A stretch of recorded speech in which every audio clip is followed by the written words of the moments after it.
So, remember in the previous movie where the closest thing to a joke was a zombie was eating a dude, talking about brains, while his own brain was exposed? Well, the comedy's back in this one, or what these writers thought was comedy. Return of the Living Dead Necropolis. Okay,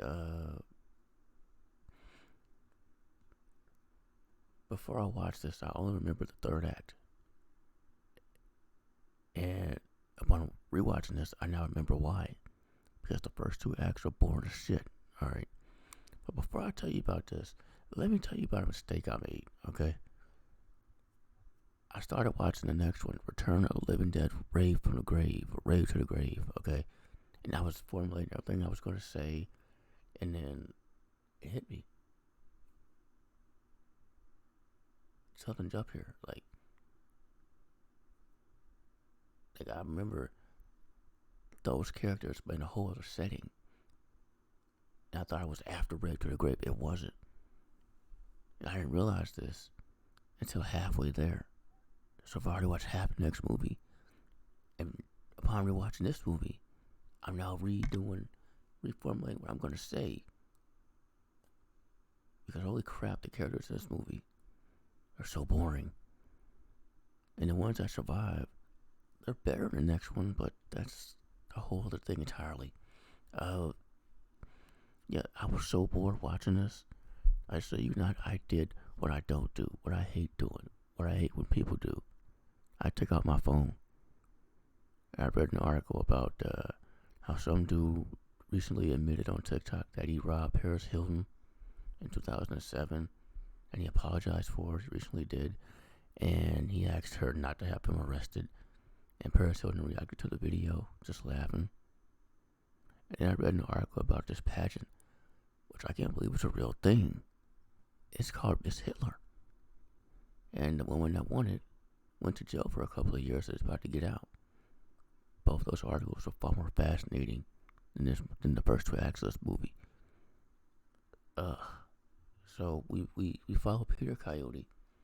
And this movie's full of faces I recognize, but names I don't. Peter Coyote is the one name that I actually recognize when I typed it in. First thing that came up, fucking E.T. Okay. But from actual Nightmare Fuel to this. I mean, it's called Necropolis. That means massive ancient cemetery. It was right there. You play Fallout like I am on my gaming channel for the anniversary. There's a town called Necropolis, full of ghouls. Just right there. I feel like that tagline is a challenge. You can't kill what's already dead. This franchise was for years. Then they brought it back with these two movies. Which, by the way, this movie was filmed back to back with the next one, Rave to the Grave. That's why a lot of the cast in this one are in the next one. And that's a whole other thing. But yeah, we follow Peter Coyote, who works for this Hybra Corp. That's Hybra Corp. Or Hybrid-Tech, whatever. And their goal is good old-fashioned world domination through reanimating the dead. We went from dumb, horny, stoner teenagers and a wacky mortician and a sidekick accidentally exposing this trioxin to even younger, dumber teenagers in the second one, tricking some even younger, dumber kid in the opening this trioxin shit to people who were just so in love that one couldn't bear without the other. So he brought it back with the trioxin to world domination. That's why all this started. World domination. And we meet his nephew, who his parents are mysteriously went missing after a car accident, and the payoff is so dumb that it was like so dumb because Peter Coyote, he's the obvious villain here, and so dumb. But yeah, it's revealed that his parents are at Hybrid-Tech, and they've been turned into like bootleg Cenobites or bootleg Borg, which I don't even like the Borg. Well, yeah, it's stupid. his dad's like a bootleg nemesis. I don't. Anyway, yeah. So we follow Peter Coyote doing that, and then his nephew and his friends in their boring ass high school lives. My goodness, the one character I like in their friend group, really in the whole damn movie, Becky. Okay, played by Amy Lynn Tadrick, who I know that face, but I don't know from where. With her filmography, I don't know where I know her from. She was easily my favorite character, the funniest character. Yes, the comedy's back, and like I said, the comedy's back, and it's all terrible except for her. Well, minus one line towards the end, where a dude's turning into a zombie, and he's saying all this stuff, you look good, and he starts bumping fucking Alice Cooper, and she's like, shut up, skank. That's like the one line of hers I didn't like. But yes, we got zombies bumping Alice Cooper. We got, oh my goodness, okay. I know this is Return of the Living Dead and zombies talk or whatever. And they're kind of, okay, fine, I can deal with that. But when they're fist fighting zombies and the zombies are blocking their punches and hitting them back, keep doing combinations, Muhammad Ali, I'm like, come on now. Come on. These aren't even the zombies who were experimented on. Like, dude's parents, these are regular zombies who got turned. Just working there by accident. Fucking doing combinations and shit. Like, there's like a zombie fight scene between Coyote's nephew and one of his friends who got turned, who was already kind of a dick. And he has a whole monologue. A whole zombie monologue, and they fight. And, oh, goodness. I can only take so much with zombies. Like, I don't expect much. Just a bunch of carnage and people being eaten. That's really all I expect. Not long monologues and fucking bobbing and weaving. What? I don't know. But yeah, and he's taunting the whole time just about his parents. About that. It's dumb. Also on this cast is country singer Jana Kramer, which as many times as I've seen this movie, I only just found out he's a country singer a few weeks ago. So, yeah. And she's only in this one. And that's also very dumb how that, she works at this place, okay? She works at Hypertech, whatever, with Coyote. She's like, she watches the monitors with security. And like I said, dude, they're in high school. These security guards should not be around children. I'll say that. They're always hitting on her and shit. It's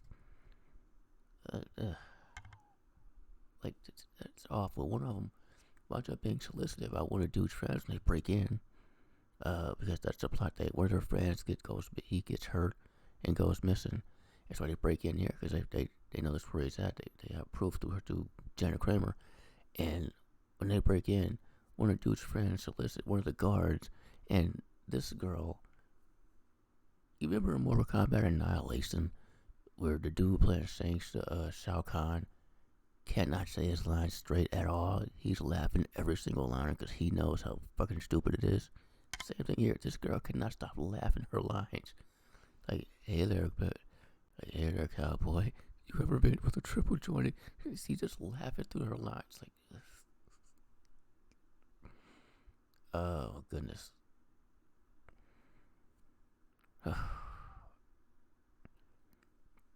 Movie has a good soundtrack. Like I said, Alice Cooper, Power Man 5000, that one Godsmack song that everybody knows. Not a bad soundtrack. Can't say that for anything else. I said the acting was so good in the previous one, the writing was step up. Everything fell in this one. Yes, it's a sci-fi. Oh, yes, it's a made-for-TV sci-fi channel zombie movie. I understand that. But as someone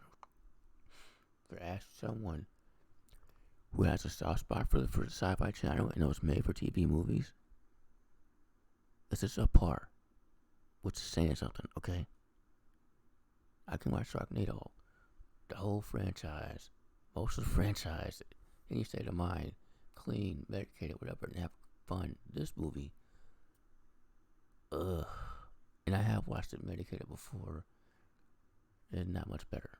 Now the next one, but this one, you know, it's, I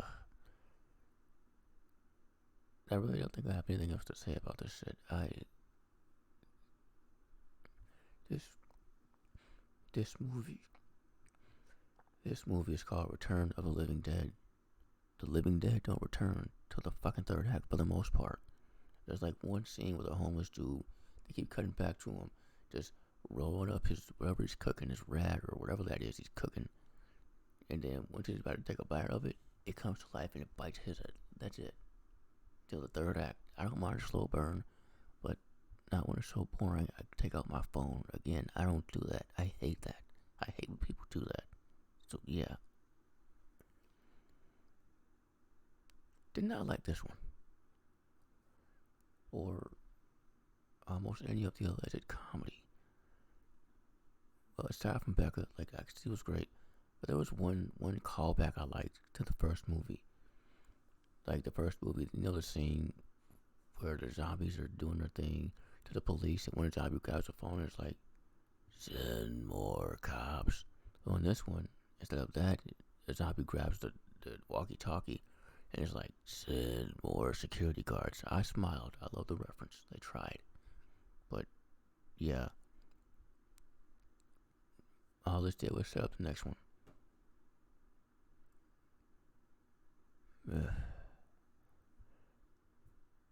Yeah. Fuck this movie. That's all. Thank you for watching.